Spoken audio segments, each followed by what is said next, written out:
Hey, what's good, everybody? My name is Alckemy. Welcome to the channel. Today, we're going to be having a very practical approach to helping, really kickstart your sound design journey and just like a call to action of how to practice.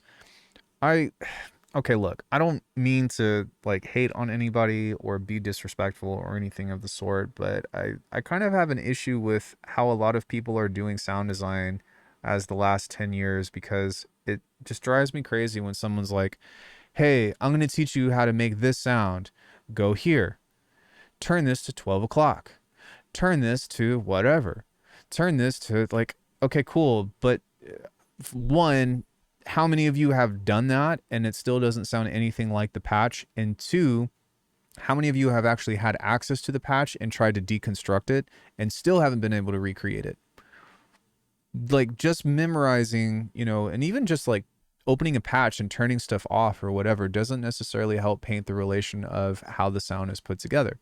And so one thing that is actually going to help you understand those patches better is this approach that I'm going to be like, look, it's not necessarily the most elegant and the most fun, but if you do this, it will help you out a ton. Because time and time again, people ask me, how do I go from a sound like this to a sound like this, which we're starting off of sine waves. Let me change this over. I'm sorry.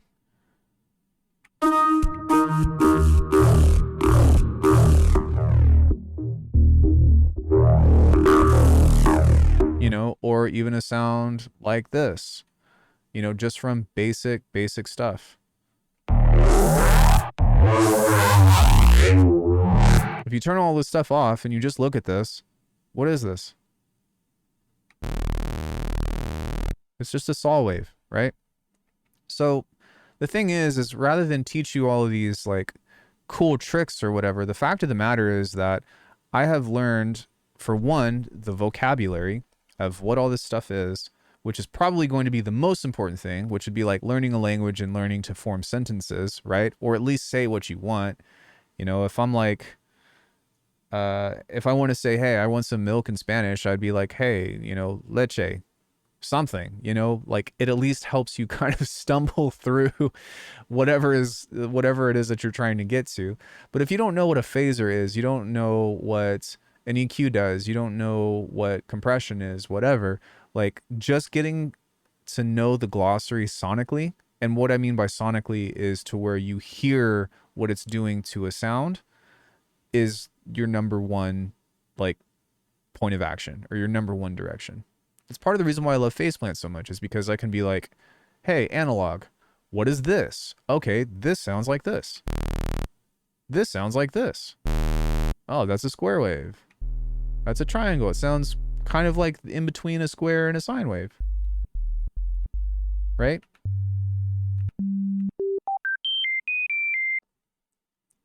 This is like, bottom of the bar, like, super baseline. Not to be confused with writing a baseline, but like base level knowledge of sounds.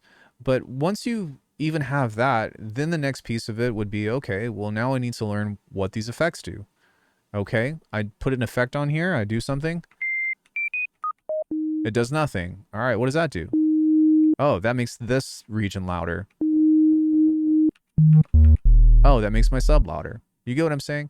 And so if you have a DAW and you are brand new to your DAW, two categories. First one is your instruments, right? So all just within Bitwig. FM4, organ, phase 4. Let's pull organ up because it honestly, you can actually do some cool stuff with this, but yeah.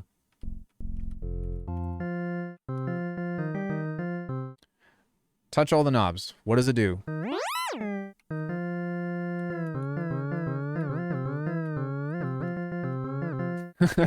Glide, what is that?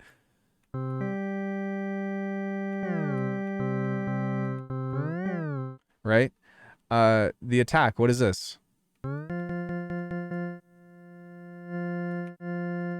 Release.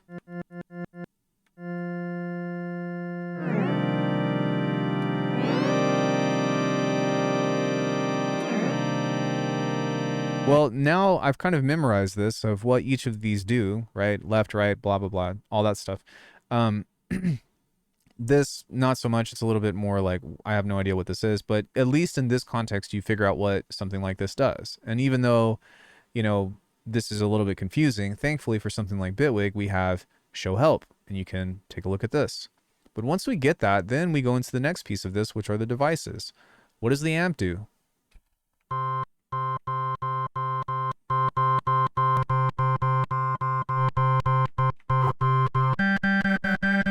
I might not know what it does, like scientifically, but I can hear the change. All right, that's what I'm listening for, the change, and I'm listening for the characteristic of what this is. And the most important part of what I'm trying to impart to you is understanding the relationship between your source and an effect. And once you have a vocabulary of effects, then you start putting them together, right? And then you start doing stuff like this, where you've got all of these things aside from themselves. Let's even do something like over.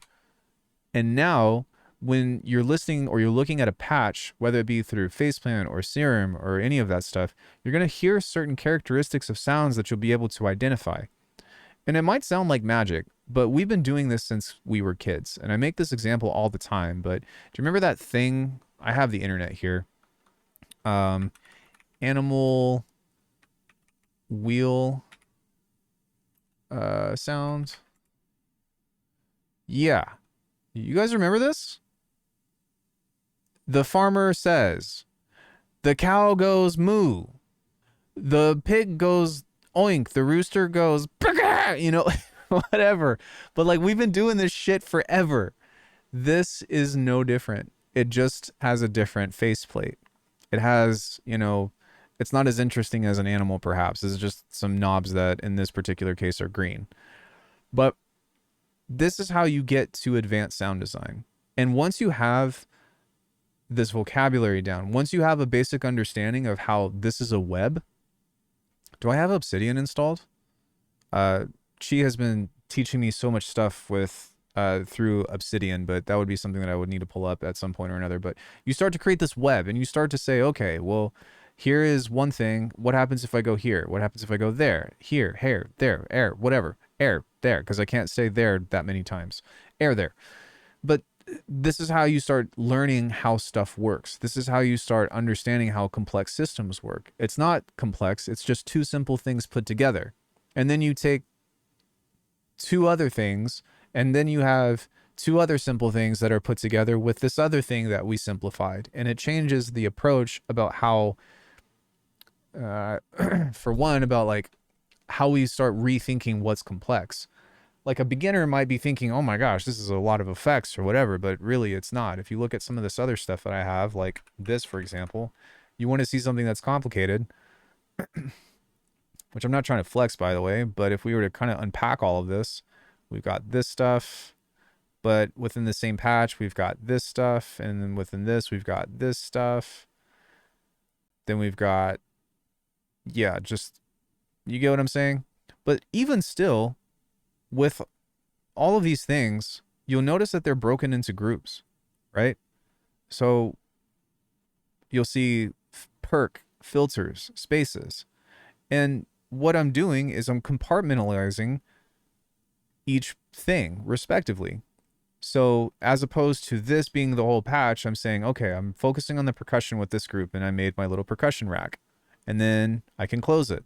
And then I'm like, okay, well, now I'm going to make a filter rack, and then I do my things. But if we look at this filter rack here, 1, 2, there are some effects in here. But let's just treat this as one effect. So 1, 2, 3, 4. Wait, 3 effects within this. And then I guess it would be like 7 if you count the ones that are inside of this, right? But building stuff works like this. When you start with, you know, if you're going to try to create some rotary system that's motorized, you still have to start with a gear, or you still have to start with something that's like, hey, what is the foundation of, you know, what makes this work? If you have a lever system, you know, you've got the point that balances the lever, and then you have a weight and then a plank. And depending on which side has more weight is going to dictate how the lever works. That's basic physics, basic mechanics, right? And so with that, when we're talking about this in sound design, if you don't have the vocabulary of what we're trying to do, you don't know what anything that you're interested is in, say, let's say it's like a distortion unit like trash. You know that trash is a distortion, but you don't know what it does. You don't even know what distortion sounds like. You should probably get to know it. If you don't know what compression does, you're like, I hear this a lot. People are like, I can't hear compression. Okay, well, maybe we should throw a compressor on some stuff. A compressor. Geez, Ian. Let's say a sine wave. And then I'm like, oh, Bitwig has a brand new fancy compressor. Well, let's listen to what this does. Oh, okay. Well, for me, it made the sound more quiet. You know what I mean? And even then, you might be asking yourself, well, why would I use this if you have no experience with it? But maybe there's a certain time to where you've got this on multiple things, and then you do this and you notice that it makes everything glue together or whatever. I don't expect you to be able to figure it out just by listening to it. I think that is a little bit unreasonable, but there are more effects than not that will have some kind of sonic distinction to it. And for the other stuff, kind of like the compressor, that's why we have that show help. We say, okay, what is all this stuff? You go and look at, man, I see compressors being used everywhere. I should watch some videos on that. And then you're like, okay, well, now I understand that if I have a sound that is like super loud and quiet at times, and I want to even it out, that's where I might reach for something like this. Or if I want everything to be maxed out, I might be like, okay, well, I want to use something like this clipper here to where it's going to make it louder, but it's not going to make it go over 0 dB, as you'll see. Let me turn this down. But yeah,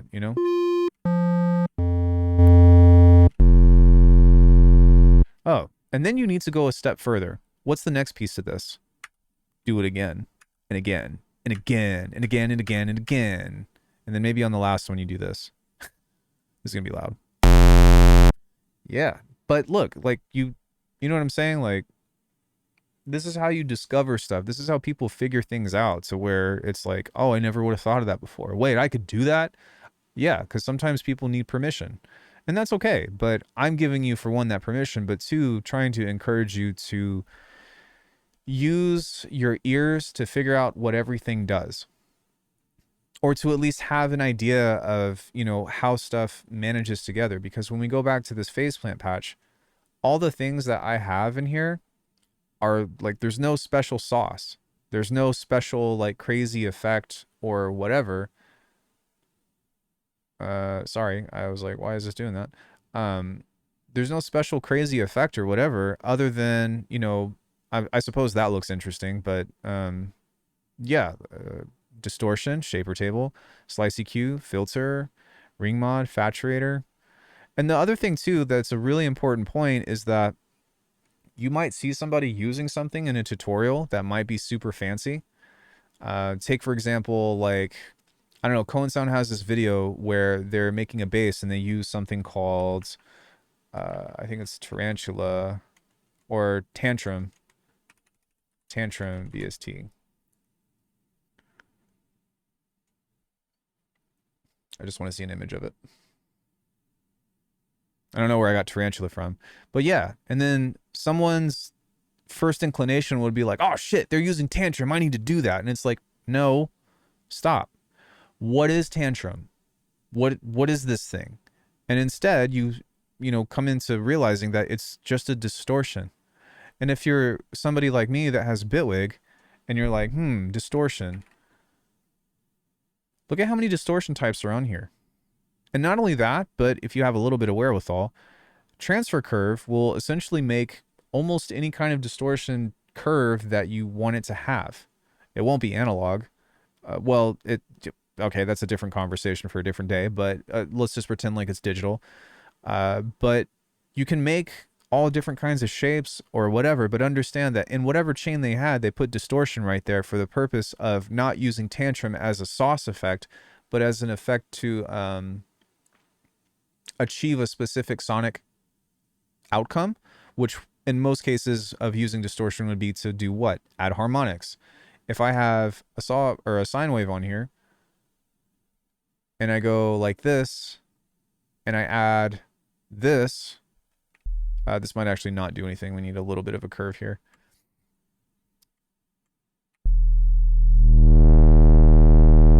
wait a second. If I do this, I'm just going to leave this on 0, but if I do this, kind of like with what I did with over,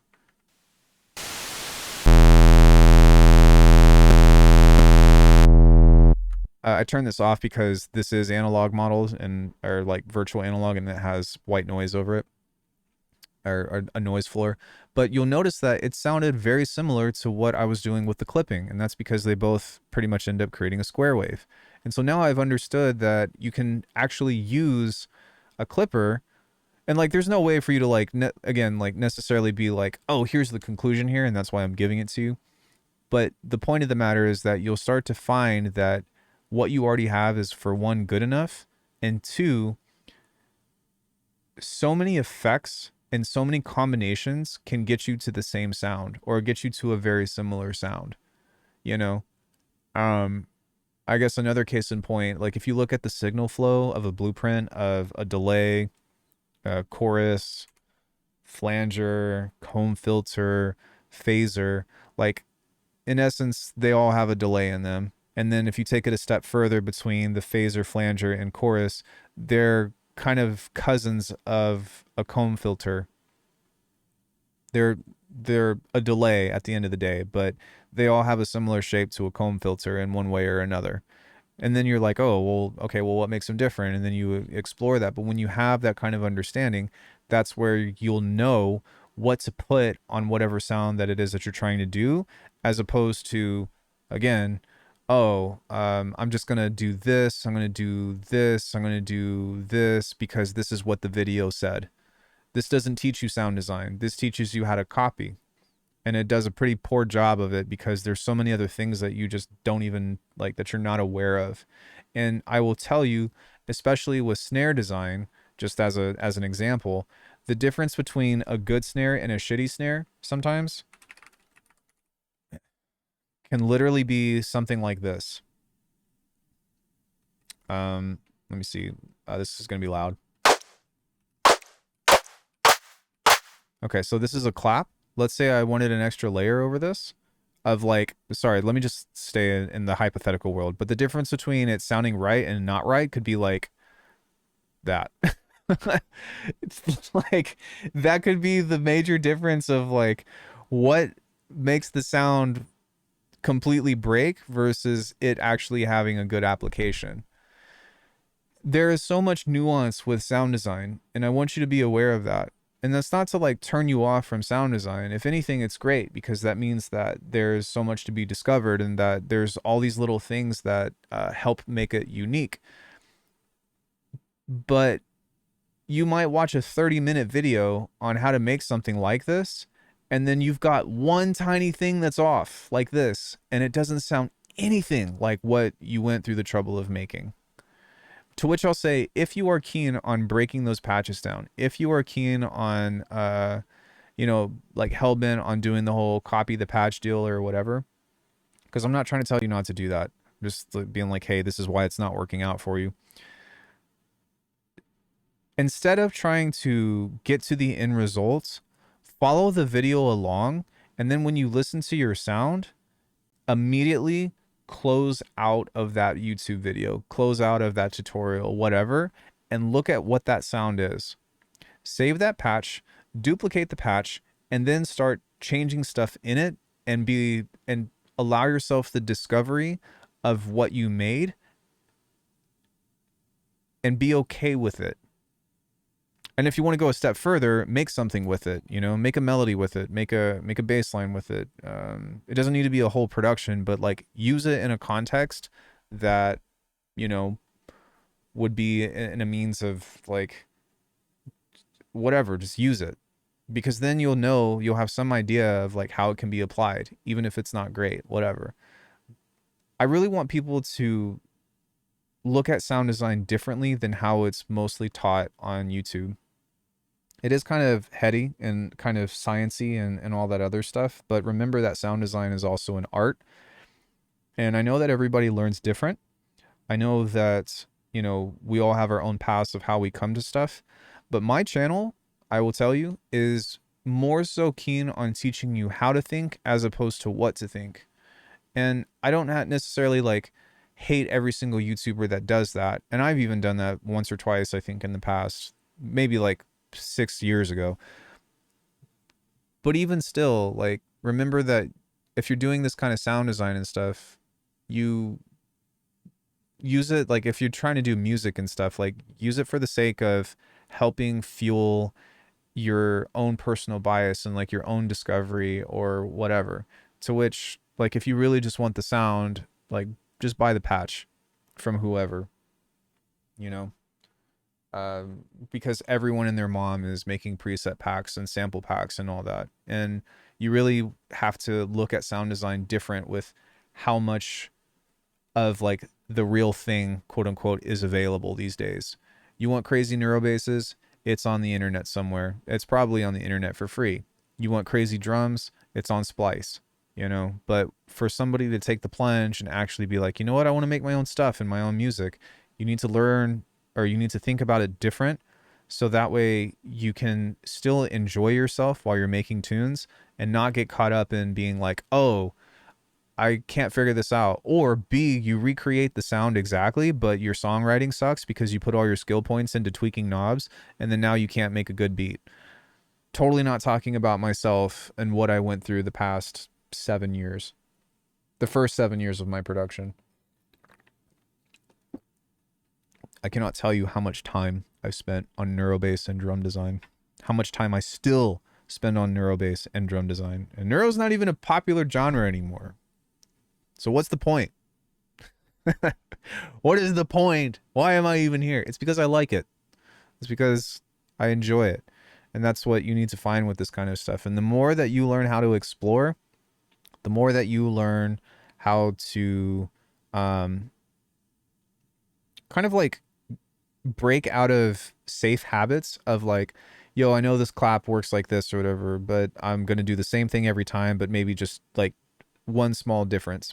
And you figure out how to like break all these things, the more that you're going to find your niche, the more that you're going to find your own sound. And I really want to be somebody that helps you find that. So in any case, if you are interested in more specific sound design, I do lessons. I have a bajillion tutorials on the internet.